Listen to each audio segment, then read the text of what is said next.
Oh, I died. Oh, no break? Did you break anything? I don't think so. Oh god. Oh, black stars.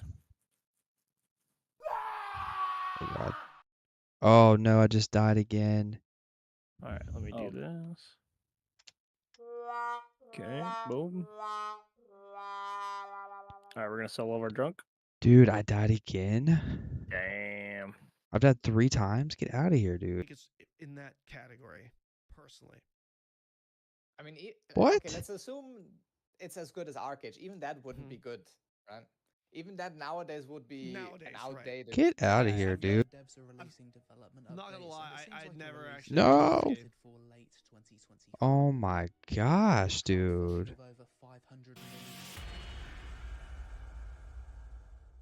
Welcome back, YouTube, to another 1 hour grind series. So today's topic, we're going to be looking at grinding Highlands and showing you the location, rotations, any mechanics, and then finally looking at the loot. My first impressions at this spot is like, whoa.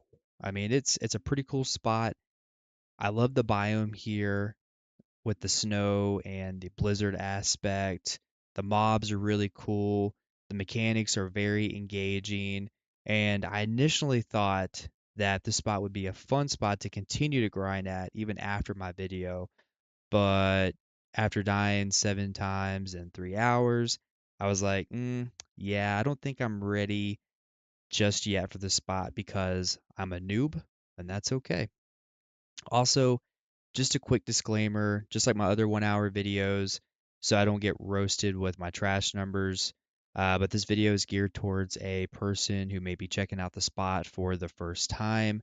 So your money per hour may be a little less, which does reflect into my numbers as well. Also, I technically do not have the gear requirements for the spot either, which affected my overall numbers, which you probably saw at the beginning of the video. I died multiple times, right? So my first hour, I died 4 times just trying to learn the mechanics, which surprisingly, I didn't lose any crystals. So very RNG carried there. The second time, I died once, did not lose any crystals. And then the third hour, I died twice and I lost 2 crystals. So I decided I would keep it at 3 hours for my time here because I was just getting annoyed dying, and then the fear of losing even more expensive crystals was just on my mind. So, yeah, this place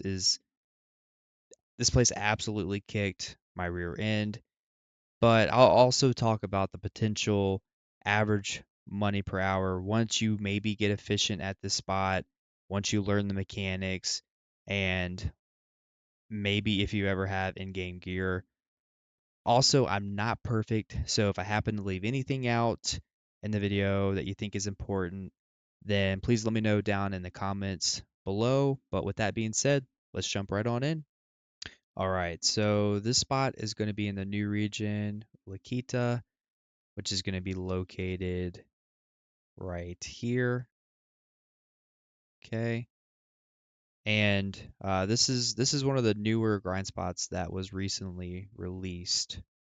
So you shouldn't have any issues with finding a grinding spot. Essentially, you're just going to find this big mechanical mob right here, and you just stay in that same spot the entire times. And there's really no specific rotation.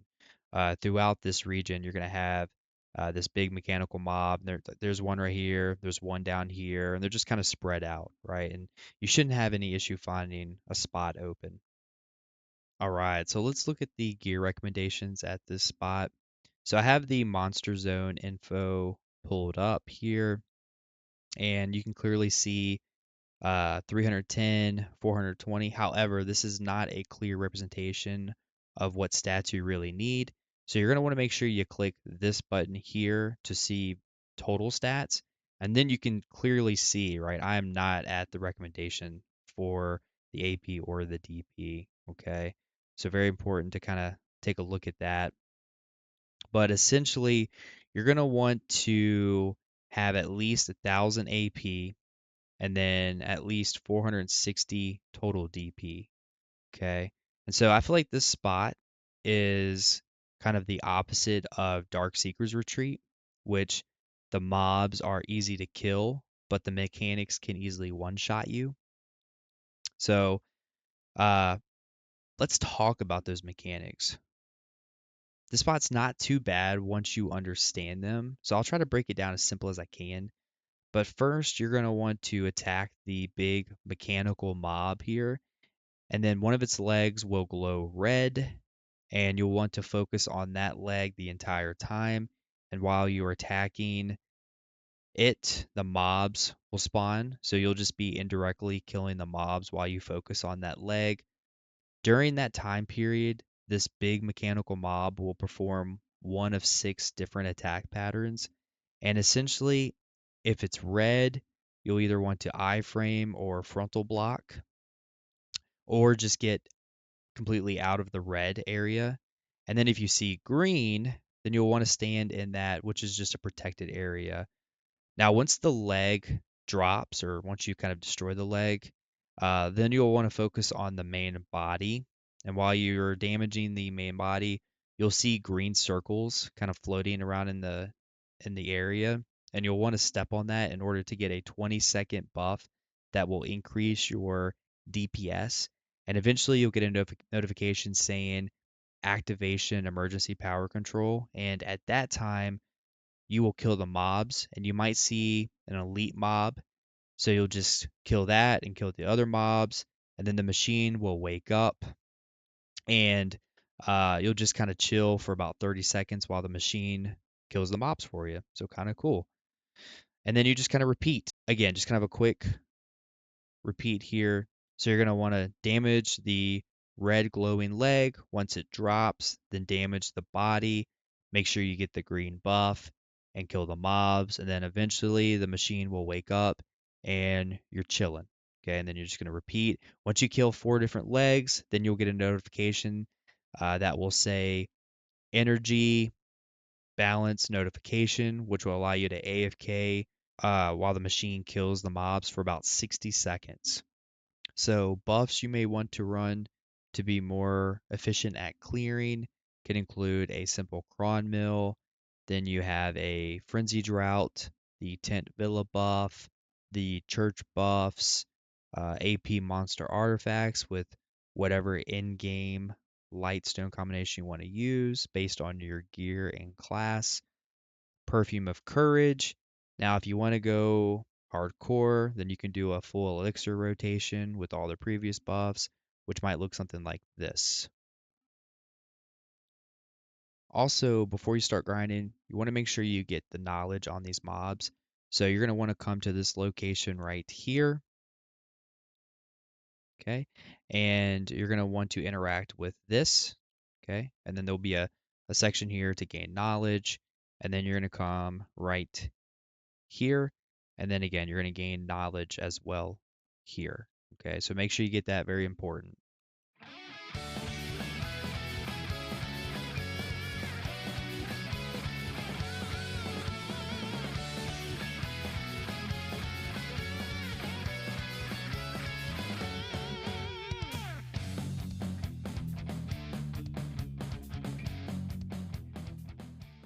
All right, welcome back. So let's see what we got in 1 hour with just using a level 2 loot scroll, with my drop rate being around 157% without the tent buff and without Agris. And then my second hour with 207% with Agris and with the tent buff. And then my third hour with 157% drop rate with Agris and without the tent buff. Now, if you're not at the 300% drop rate, then I highly recommend using the tent buff for a 50% increase on your drop rate because of the rare drops here. So let's go ahead and take a look at the rare drops, or just the drops in general. So we'll pull up the Monster Zone info. Okay, and so you can kind of see here, not much is going to be kind of dropping at this spot, right? And so the main reason why you're going to be here is going to be for the artifact. So this is the best in slot artifact that can just raw drop. Okay, super rare. But it's also going to drop the fragments here as well. So you need at least 100 of these in order to make one of those. All right, let me just kind of move here out of the picture.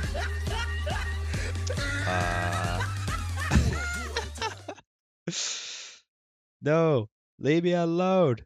All right, take 2. So we already went over the best in slot artifact, and you're going to need 100 of the fragments in order to combine to make this.